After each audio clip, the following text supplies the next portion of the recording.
Mugia urang sadaya salawasna aya dina lindungan Gusti Anu Maha Suci. Hayu urang panjatkeun puji sareng syukur ka Allah Subhanahu wa taala sabab ku rahmat sareng karunia-Na urang tiasa kumpul dina kaayaan sehat walafiat. Shalawat sarta salam mugia salawasna kasanggakeun ka Nabi Muhammad sallallahu alaihi wasallam. Dina kesempatan ieu abdi bade nyarioskeun ngeunaan pentingna sopan santun dina kahirupan sapopoe. Hadirin sadaya, sopan santun teh mangrupa salah sahiji ajar penting dina kahirupan urang salaku makhluk sosial. Kituna urang kudu bisa ngajaga hubungan anu hade jeung sasama. Salah sahiji cara pikeun ngajaga eta hubungan nyaeta ku miboga sopan santun.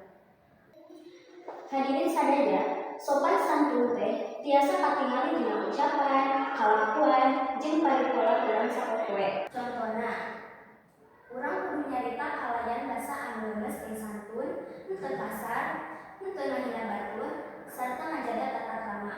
Urang oge kudu hormat ka kolot, ka guru, sarta ka jalma anu leuwih kolot ti urang. Di sakola, sopan santun tiasa diterapkeun ku cara ngahargaan guru, henteu nyelanali ka guru keur nerangkeun pelajaran, sarta disiplin dina aturan sakola. Di imah, urang kudu nurut ka kolot, ngaduan kagawean di imah, sarta nyarita kalayan hormat.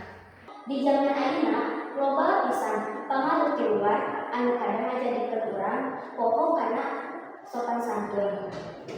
Kukituna, urang kudu leuwih waspada jeung bisa nyaring mana anu hade jeung mana anu goreng, ulah nepi ka urang kababawa kebiasaan anu teu hade.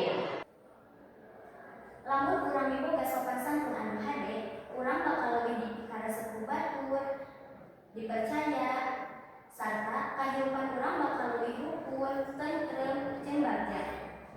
Kukituna, hayu urang sadaya mamimitian ti diri sorangan, pikeun ngajaga sopan santun, boh dina ucapan, boh dina kalakuan. Sakitu anu tiasa kuring pihatur, hapunten diri aya ucapan kirang meureuna. Wassalamualaikum warahmatullahi wabarakatuh.